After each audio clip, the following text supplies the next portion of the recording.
Hey there, this is Martin and this is me on my bike. Thanks for checking out the video. I live in Cambridge in the UK. For years I've travelled and for years I've had a dream of cycling around the world on my bike. I've had a chance to get to lots of great places, but the idea has been to cycle out of Cambridge, head north toward the coast and see how far around the world I can get. I'm not quite ready to go at it full tilt, full time just yet, but I decided I'm going to do it in stages, just like the Tour de France. So yeah, this is the video number one. Thanks again, and here goes. 7 a.m. Sunday morning, 6th of April 2025, and beautiful day. It's chilly, 3 degrees, sun's coming up, and we are at Cambridge North train station, and this is going to be the start point. So from here we're going to head up towards St Ives and then up to the coast. It's going to take us most of the day. So you take a north out of or take a right turn out of Cambridge North train station, and you're straight onto the guided busway, and this is 12 miles of straight, flat, smooth path that takes you to St Ives. There's a couple of nice pubs on the way. The station house at Histon.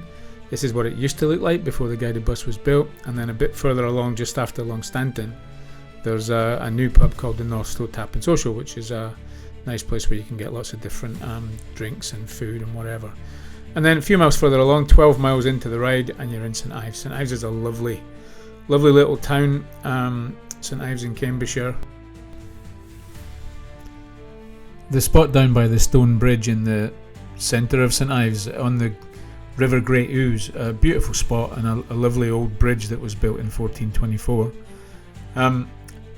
The other interesting thing in St Ives for me is right in the middle of the town. There's only really room for one statue, and it's always interesting to know, when there's only room for one, who do they choose to remember in the town. And here in St Ives it's Oliver Cromwell. It's interesting for lots of reasons. I mean, he's a towering figure in English history. Even if as a Scot I was taught to despise him, he's definitely a divisive character. But he only lived in St Ives for 5 or 6 years in a part of his life when he hadn't really done anything very interesting. So it's really interesting to me that the nearby town of Huntingdon, where Cromwell was born, at the turn of the 18th, 19th century, in the year 1899, Huntingdon tried to raise the money to put a statue in the town, but because Huntingdon was a royalist stronghold, they simply weren't able to raise the cash. So neighbouring St Ives stepped in, the local town councillors put up a fund, raised the money, built the statue, stuck up the middle finger to Huntingdon, and the rest is history, as they say. But I'm going to try to learn more about Cromwell on my travels, just because I think he's an interesting character.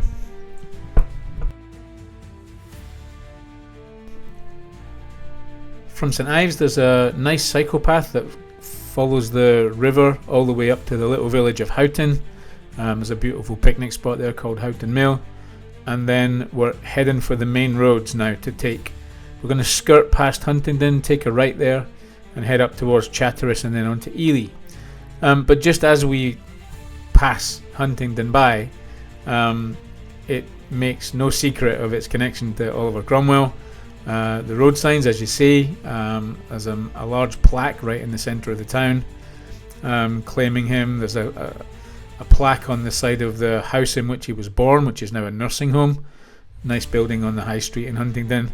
And finally, they've built a really lovely museum with about 1,000 different pieces of artefact related to his life.